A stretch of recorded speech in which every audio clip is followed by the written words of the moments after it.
వైకా jewellers వెలలేని Vaibhogam తరుగులేని నమ్మకం. ఇప్పుడు మన కాకినాడలో డిసెంబర్ 5న ఘనంగా ప్రారంభం కాబోతోంది. రైతు బిడ్డలకు రైతు కుటుంబ సభ్యులకు పేరు పేరున హృదయపూర్వక నమస్కారాలు, పాదాభివందనాలు. ఈ రైతు బిడ్డ రైతు పండగ ఈ మహబూబ్ నగర్ మట్టి బిడ్డ ప్రజానాయకుడు మన ముఖ్యమంత్రి గారి ఆధ్వర్యంలో ప్రతి రైతు సంతోషంగా ఉండాలనేటువంటి లక్ష్యంతో వారు తీసుకున్నటువంటి అనేక విప్లవాత్మకమైనటువంటి మార్పులలో భాగంగానే ఈరోజు దేశంలో ఏకకాలంలో 18,000 కోట్ల రూపాయల రైతుల రుణమాఫీ చేసినటువంటి ఏకైక ప్రభుత్వం మన ప్రభుత్వం, కాంగ్రెస్ ప్రభుత్వం. ఈ మట్టి బిడ్డ రాజ్యమేలుతున్నటువంటి ప్రభుత్వం అని ఈ సందర్భంగా తెలియజేస్తా ఉన్నాను. రైతన్నలందరూ ఒక్కసారి ఆలోచించండి.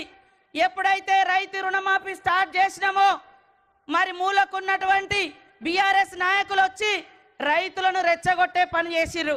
అయ్యా, నేను అడుగుతా ఉన్నా, 30,000 కోట్ల రుణాలు మాఫీ ఎందుకు చేయలేదని ఈ రోజు బయటకు వచ్చి మాట్లాడుతున్నారే. మరి 10 సంవత్సరాలలో మీరెందుకు ఈ 30,000 కోట్ల భారం రైతుల మీద ఉంటే ఎందుకు మాఫీ చేయలేదని నేను అడుగుతా ఉన్నా. ఈ 30,000 కోట్ల భారం కాంగ్రెస్ ఇచ్చిన భారమా? ఈరోజు వచ్చి సంవత్సరం తిరగక ముందే మరి 18,000 కోట్ల రుణాలు మాఫీ చేసినాం.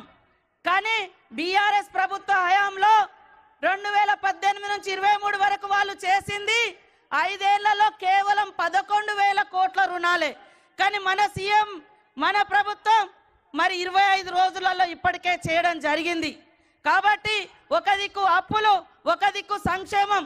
ఈరోజు నేరుగా రైతుకు లాభం అవుతుందంటే సన్న వడ్లు కొనడం తోటి కౌలు రైతుల యొక్క అకౌంట్లలో కూడా డైరెక్ట్గా డబ్బులు పడుతున్నాయి. ఆనాడు ఉచిత కరెంటు ఈ రాష్ట్రంలో ప్రవేశపెట్టింది వైఎస్ఆర్ గారు. ఆనాడు సోనియమ్మ గారి ఆదేశం మేరకు ఏకకాలంలో దీర్ఘకాలిక రుణాలను మరి తాత్కాలిక రుణాలను కూడా మాఫీ చేసింది కూడా ఆనాడు కాంగ్రెసే. ఈ రోజు కూడా ఆ ఘనత కాంగ్రెస్ అని సందర్భంగా తెలియజేస్తా ఉన్నాను. మీరు అర్థం చేసుకోవాలి, ప్రశ్నించాలి. మీరు 10 ఏళ్లలో ఎందుకు ఏకకాలంలో 1 లక్ష కూడా రుణమాఫీ చేయలేదయ్యా? ఈరోజు దొంగ డ్రామాలు వేస్తున్నారు. ఈరోజు ప్రజాప్రభుత్వం చేసేటువంటి కార్యక్రమాలను ఎందుకు అడ్డుకుంటున్నారు అని ప్రశ్నించాల్సిన అవసరం ఉంది. ఊరంతా అప్పులు చేసిపోయినట్టుగా అన్ని శాఖలలో అప్పులే ఉన్నాయి. సర్పంచుల అప్పులు ఇవ్వలేదు.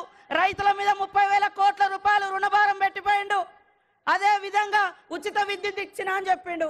60,000 కోట్ల రూపాయలు మరి ఉచిత విద్యుత్ బకాయిలు ఈరోజు కట్టకుండా అప్పు మిగిల్చిపోయింది ఎవరు అని నేను అడుగుతున్నా. కాబట్టి వాస్తవాలను, నిజాలను తెలుసుకోండి. ఈ ప్రజాప్రభుత్వాన్ని దీవించండి అని మీ అందరికీ కోరుకుంటూ, జై జవాన్ జై కిసాన్. సుమన్ టీవీలో మీ పర్సనల్ అండ్ బిజినెస్ ప్రమోషన్స్ కోసం కింది నెంబర్కి కాంటాక్ట్ చేయండి.